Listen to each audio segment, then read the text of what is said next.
পঞ্চপাণ্ডব সামনে বসে আছে। কৃষ্ণ বলছে কি ব্যাপার, তোমাদের মন খারাপ কেন? তো পঞ্চপাণ্ডবের বড় দাদার নাম কি মা? জোরে বলুন, বড় দাদার নাম কি? যুধিষ্ঠির। যুধিষ্ঠির বলল, কৃষ্ণ আসলে আমার মনে একটা প্রশ্ন জেগেছে, সেই প্রশ্নের উত্তরটা চাইবো বলে এলাম। বলে কি? কলিযুগের মানুষ কেমন হবে? আপনারা তো সত্য যুগে বাস করছেন, কলিযুগের কথা বললাম আর নাকি নাকি বলছেন ভাই? সব সত্য যুগে বাস করছেন, যাকে আপনাদের প্রণাম জানাই। যখনই বলছি সত্য যুগে বাস করছেন সব কি ভক্তি বলে, সত্য যুগে বাস করছেন। হ্যাঁ, আমি যেই না এদেরকে বলছি সত্য যুগে বাস করছেন আপনারা, কি ভক্তি বলে সত্য যুগে বাস করছেন। তাহলে কোন যুগে বাস করছেন? খুব ভালো জানেন আপনারা, কলিযুগে। তো যুধিষ্ঠির মহারাজ, এটা কিন্তু সাউন্ড পাওয়া যাচ্ছে না বাবু। যুধিষ্ঠির মহারাজ বলছেন যে আমার একটা প্রশ্ন আছে, কলিযুগের মানুষ কেমন হবে, মানে আমরা কেমন হব একটু জেনে নিন। দ্বিতীয় প্রশ্ন করলো ভীম যে কলিযুগের সাধুগুলো কেমন হবে, এই যে কলিযুগের সাধু কেমন হবে। তৃতীয় প্রশ্ন করলো অর্জুন যে কলিযুগের মা বাবা তার ছেলে মেয়ের সঙ্গে কেমন ব্যবহার করবে। 4 নম্বর প্রশ্ন করলো নকুল যে কলিযুগের ছেলে মেয়েরা আবার তার মা বাবার সঙ্গে কেমন ব্যবহার করবে। এইদিকে কলিযুগের ছেলে মেয়েরা তার মা বাবার সঙ্গে কেমন ব্যবহার করবে। সহদেব প্রশ্ন করলো কলিযুগের মানুষ তো অনেক পাপ করবে, তা কি এমন কর্ম করবে যার জন্যে পাপ থেকে মুক্তি পাবে। তাহলে আজকে আপনার সুযোগ পেয়ে গেলেন যে যদি কেউ পাপ করেন তাহলে পাপ থেকে মুক্তি পাওয়ার পথটা আপনাদের বলে দেবো। সবাই মন দিয়ে শুনবেন, যে যেখানে বসে আছেন। এইদিকে বাচ্চাগুলোকে সরান, বাচ্চাগুলোকে সরান। আর কিছু কিছু জন আছে বাচ্চার লাফালাফি দেখলে ওই দিকে তাকাচ্ছে, কান এই দিকে রাখবেন আর কি। শেষে আর কীর্তন বোঝাবুঝির কোনো গল্প নেই। হ্যাঁ, আপনারা তো শুনছেন, কিন্তু মাঝে যারা আছে আমি ইশারা করে বলছি, নিশ্চয়ই তারা বুঝতে পারছে, কারণ আমার চোখ খুব খারাপ। আমি কিন্তু একবার তাকালেই বুঝতে পারি কে কোন দিকে নজর দিচ্ছে। এইদিকে নজর দেবেন না তো শেষে যখন আপনি কষ্ট পাবেন, গোবিন্দ আপনার দিকে নজর দেবে না। তখন যতই ডাকবেন আর কোনো উপায় নেই। বলে কি, আমার নাম শুনতে গিয়ে খালি এদিক ওদিক তাকাচ্ছিলি, তখন এখন তাকিয়েই লাভ কি আছে। তবে আপনারা কেন এদিক ওদিক তাকাচ্ছেন তার মানেটাও পরে বলে দেবো, চমকে যাবেন। যে মেয়েরা কীর্তন শুনতে এসে খালি এদিক ওদিক তাকায়, তারা কেন তাকায় ওটা একটু পরে আমি বুঝিয়ে দেবো, তাহলে বুঝতে পারবে যে কেন তাকাচ্ছে। সবাই তাকাবেন মায়েরা, যে যেখানে ছিলেন। যুধিষ্ঠির মহারাজ বললেন তাহলে কৃষ্ণ বলো আমাদের 5টা প্রশ্নের উত্তর। সঙ্গে সঙ্গে কৃষ্ণ বলল আজকে উত্তর দেবো না, কালকে সকালে দেবো। বলে কেন? তোমরা 5 ভাই আজকে 5 পথে যাও, যে যা দেখবে কাল সকালে এসে আমাকে বলবে, তোমাদের উত্তর দিয়ে যাব। এখন লক্ষ্য করুন, 5 ভাই 5 পথে যাচ্ছে, একদিকে ও একদিকে ও একদিকে ও একদিকে 5 দিকে যাচ্ছে, আর গাইতে গাইতে যাচ্ছে। কি গাইছে? কৃষ্ণ কেশব কৃষ্ণ কেশব কৃষ্ণ কেশব তাই নাম, রাম রাঘব রাম রাঘব রাম রাঘব রক্ষ। সবাই বলুন, কৃষ্ণ হরি কৃষ্ণ কৃষ্ণ কৃষ্ণ হরে হরে, হরে রাম হরে রাম, রাম রাম হরে হরে।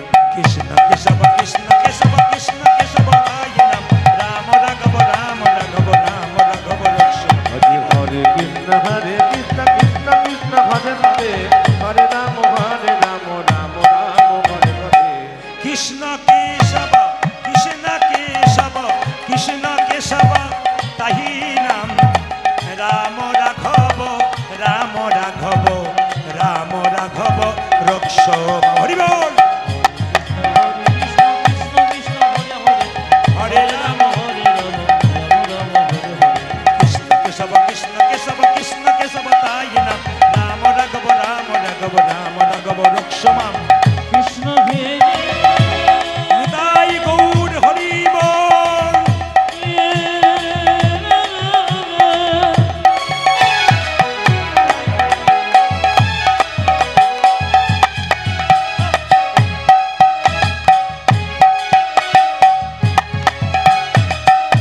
কৃষ্ণ ভেজে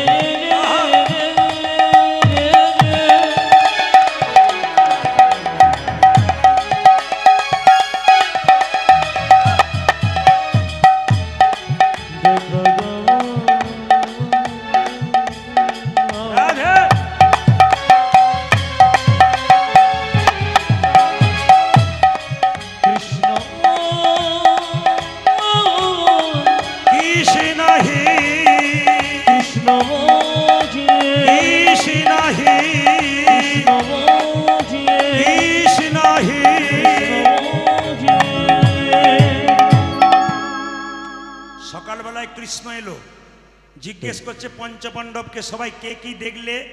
যুধিষ্ঠির মানে ওকে শুনবেন, যুধিষ্ঠির মহারাজ বলছে আমি কি দেখলাম?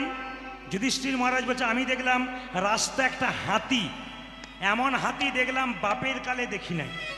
বলে হাতি যেমন দেখতে তেমন আবার বাপের কালে দেখি নাই, বুঝতে পারলাম না। বলছে হাতিটা সব ঠিক আছে, দুটো কান, দুটো চোখ, একটা লেজ, কিন্তু মুখ দুটো, সুর দুটো দেখলাম। কেন দেখলাম? সঙ্গে সঙ্গে কৃষ্ণ বলল তোমার প্রশ্ন কি ছিল? যুধিষ্ঠির মহারাজের প্রশ্ন কি ছিল? কলিযুগের মানুষ কেমন হবে? কৃষ্ণ বলল ওটা হাতি নয়, ওটা কলি। বলে কেন? কলিযুগের মানুষের দুটো করে মুখ হবে। এইদিকে এইদিকে, কলিযুগের মানুষের দুটো, অনেকে দেখছে তাহলে আমার দুটো হয়ে গেল, দুটো করে মুখ। না না, এইখানে নয়, একটা ভেতরে একটা বাইরে। প্রমাণ দিয়ে দিই, রামবাবুর সঙ্গে শ্যামবাবুর বাজারে দেখা, শ্যামবাবুকে রামবাবু বলছে আহ আপনার মতো মানুষ হয় না, আপনি মহান মানুষ, আপনাকে দেখলে আমার ভক্তি জেগে যায়। শ্যামবাবু বললেন আপনাকেও খুব ভালো লাগে। শ্যামবাবু যখন চলে গেল তখন রামবাবু বলছে তুমি যতক্ষণ না মরছো ততক্ষণ তোমার পেছনের জায়গাটা আমার হচ্ছে না। মানে বুঝতে পারছেন তো, মানে মুখ মে রাম নাম আর বগল মে কি ছুরি। মানে আপনার সঙ্গে দেখবেন অনেকেই ভালোভাবে কথা বলবে, দিদি তোমার মতো মানুষ হয় না, আর পাশে বলবে এর মতো বাজে লোক হয় না। তার মানে কি দুটো মুখ, একটা ভেতরে মানুষ। ও মায়েরা, ভগবানকে সাধনা করলে 1-2 বছর পরে পেলেও পেতে পারেন, কিন্তু কলিযুগের মানুষকে চেনা বড় দায়। এ কেমন 10 বছর থাকলেও বুঝতে পারবেন না। একই বিছানায় শুয়ে আছে দুজন, কে যে কার কতখানি বলা মুশকিল। এ একদিকে মুখ করে, ও একদিকে মুখ করে, ও একজনের কথা ভাবছে, আর একজনের কথা ভাবছে। না না, এরকম ঘটছে আর কি, এটা কলিযুগে ঘটবে। আচ্ছা আচ্ছা, ভীম তুমি কি দেখলে? ভীম বলছে আমি দেখলাম হঠাৎ নদীতে একটা মরা গলা জীবজন্তু আসছে, ওই একটা ময়না পাখির ঠুকরে ঠুকরে খাচ্ছে, কিন্তু ময়না পাখিটার গায়ে হরে কৃষ্ণ নাম লেখা। এটা কেন দেখলাম? কৃষ্ণ বলল তোমার প্রশ্ন কি ছিল? কলিযুগের সাধু কেমন হবে? বলছে কলিযুগের কিছু কিছু সাধু তোমার দরজায় গেরুয়া বস্ত্র পরে তিলক মালা নিয়ে নিতাই গৌর হরিবোল বলে দাঁড়াবে, খোঁজ খবর নিয়ে দেখবে কোথাও চুরি করেছে, ডাকাতি করেছে, 10-12টা মার্ডার করেছে, তারপর সাধু সেজে দাঁড়িয়ে গেছে। সবাই নয়, কিছু কিছু। তাহলে প্রশ্ন করবেন প্রদীপবাবু কাল থেকে কোনো সাধু এলে তাকে প্রণাম করব না? কৃষ্ণ বললেন যদি তোমার দরজায় কোনো সাধু আছে, কি করে এলো দেখে লাভ নাই, তোমাকে 3 বার প্রণাম করতে হবে। মায়েরা, সাধুকে 3 বার প্রণাম করবেন কেন? আপনার দরজাতে সাধু বাবা যে আপনার দরজায় এলো, ওই যে নিতাই গৌর হরিবোল বলল, সাধু বাবাকে নয়, ওই হরিবোল ধ্বনিটাকে একটি প্রণাম দাও। দ্বিতীয় প্রণাম কেন দেবে? সাধু বাবা যে গেরুয়া বস্ত্র পরে আছে ওটা ত্যাগের প্রতীক, সাধু বাবাকে নয়, ওই ত্যাগের প্রতীক গেরুয়া বস্ত্রকে একটি প্রণাম দাও। ও মায়েরা, একটা প্রণাম কেন দেবেন? আপনারা যারা সংসারী মানুষ, 2-4 দিন সংসারে বাইরে থাকলে কি মনে হয়, বাবা এবার ঘর যাই, এবার ঘর যাই। সাধু বাবাটি চুরি করে হোক, ডাকাতি করে হোক, ওই যে এতদিন নিজের ঘর সংসার ত্যাগ করেছে, এই ত্যাগের জন্যে তাকে একটা প্রণাম দেবে। বাহ! অর্জুন তুমি কি দেখলে? মায়েরা, অর্জুন বলছে আমি দেখলাম একটা গাভী বাছুর প্রসব করলো, বাছুরটার গাটা চাটতে চাটতে বাছুরের গা থেকে রক্ত বেরিয়ে গেল, বাছুরটাকে আদর দিতে দিতে বাছুরটা মরে গেল। কৃষ্ণ বলল কলিযুগের মা বাবা ছেলের ওপরে কেমন আচরণ করবে তোমার জানার ছিল। ও মায়েরা, আপনারা আপনাদের ছেলে মেয়েকে কেমন মানুষ করছেন দেখুন। কৃষ্ণ বলছে কলিযুগের মা বাবা সেরকম ছেলেগুলোকে আদর দিতে দিতে মেরে দেবে। কেন বলুন তো? ছেলেকে সকালবেলায় প্রণাম করতে শেখাবে না, ছেলেকে সকালবেলায় ভক্তি করতে শেখাবে না, টিফিন দেওয়ার পরে বলবে ব্যাগটা নে, 25 কেজি ব্যাগ, 20 কেজি ছেলে আর 25 কেজি ব্যাগ, কম্পিউটার ক্লাস, ভূগোলের ক্লাস, ইংলিশ ক্লাস। টাকা রোজগার করার মেশিন তৈরি হবি, পাশের ছেলেটা ফার্স্ট হচ্ছে, তুই হতে পারছিস না।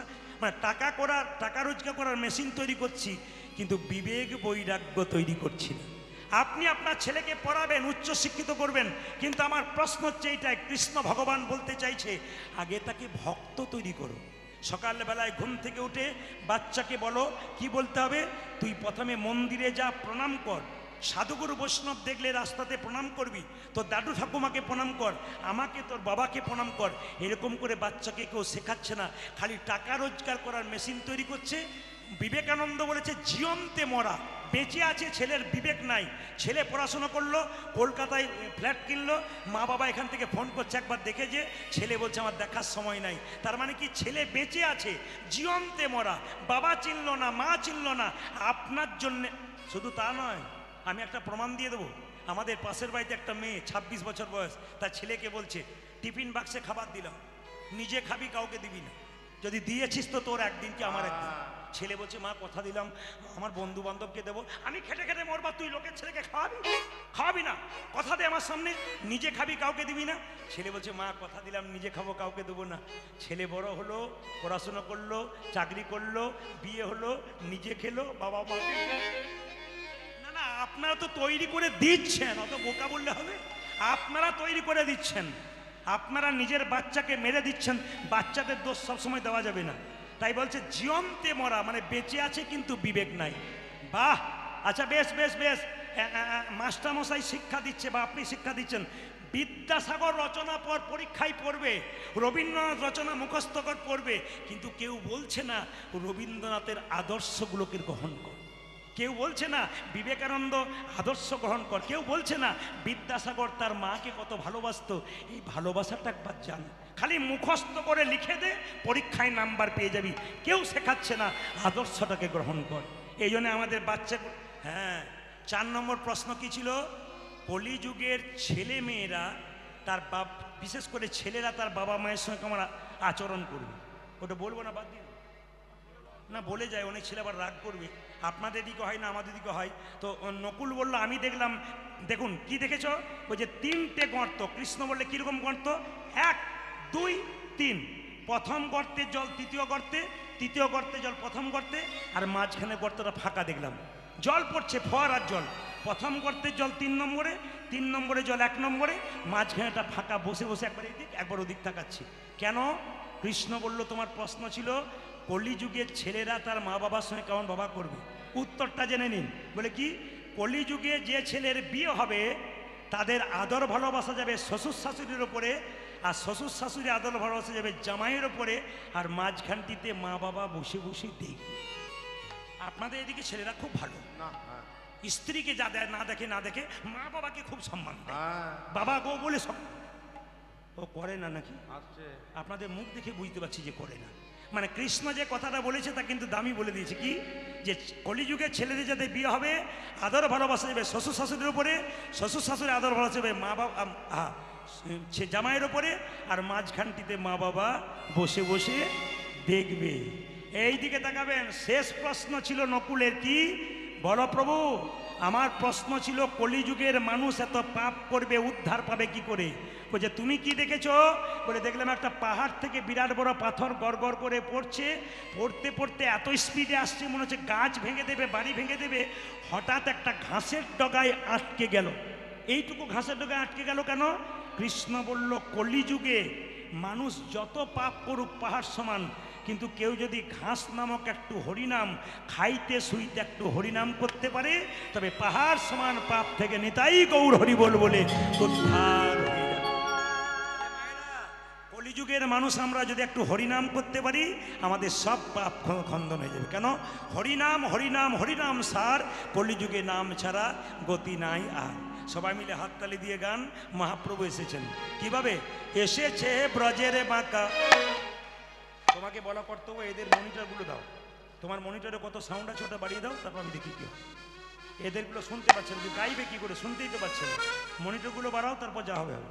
এসেছে ব্রজের বাঁকা, তালি মাইরা।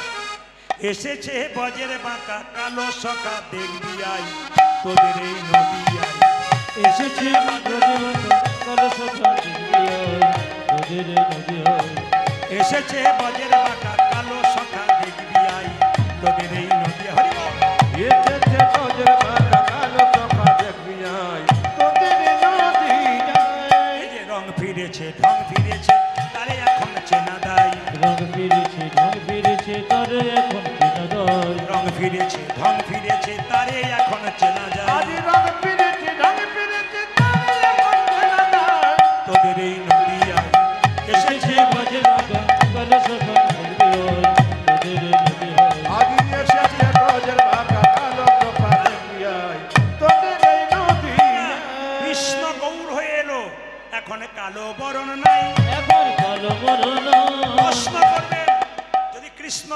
কালো রংটা কোথায় গেল?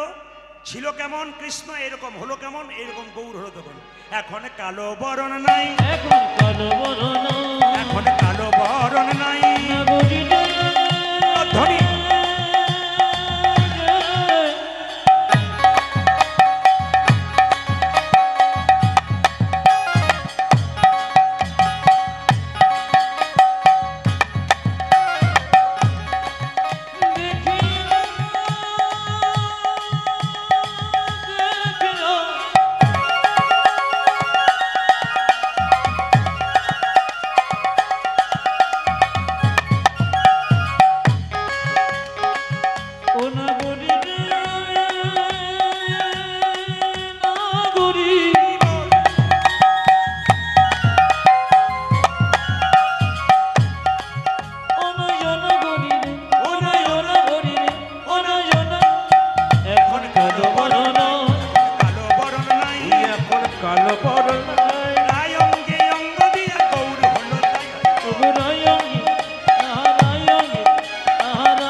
সবচাইতে বাজে ব্যাপার এখানে হচ্ছে।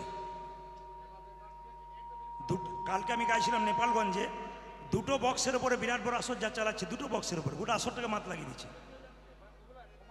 নেপালগঞ্জে কাল 10 থেকে 12,000 মানুষ, দুটো বক্সে স্টেজে গোটা আসরটাকে মাতিয়ে দিচ্ছে। চালানোর দরকার আছে, মেশিনটা ভালো চালাতে পারছে না,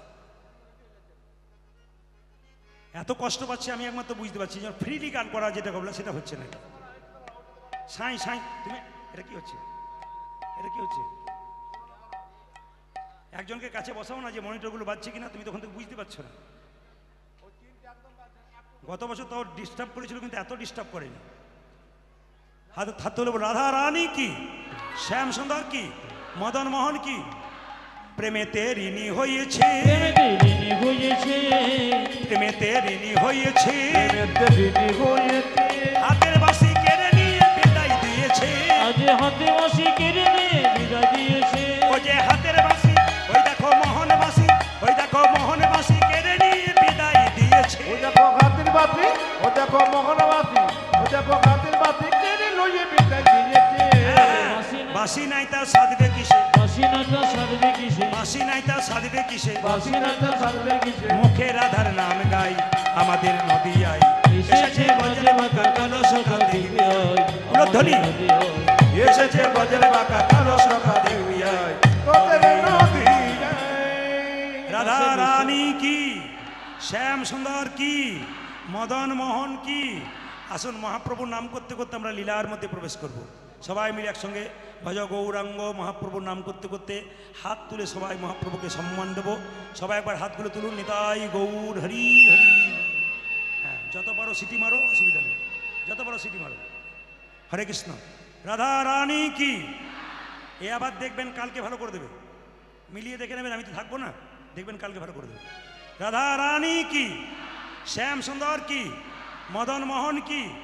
তাকান, সবাই মিলে বলুন একসঙ্গে, ভজ গৌরাঙ্গ লহ গৌরাঙ্গ। সবাই গাইবেন, কিন্তু না গাইতে পারে একটু মহাপ্রভুর নামে একটু তালি দেবেন, মহাপ্রভুকে সম্মান দেবেন।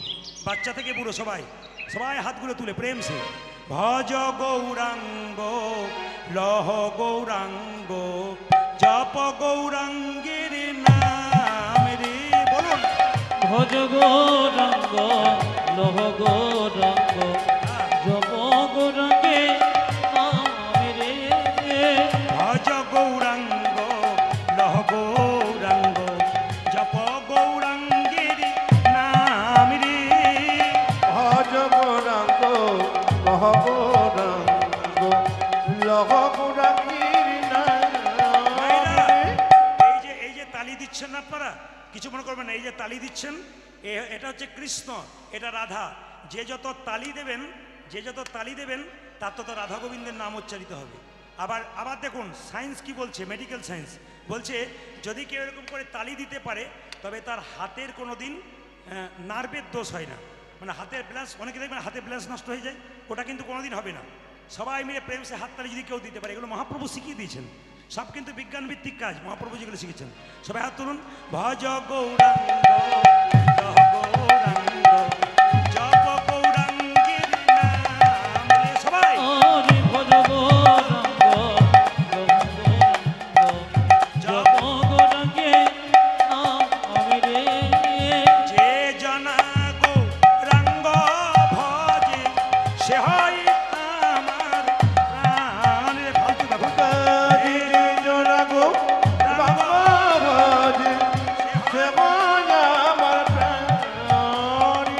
যে জানা গৌরাঙ্গ ভজে সে হয় আমার প্রাণ রে।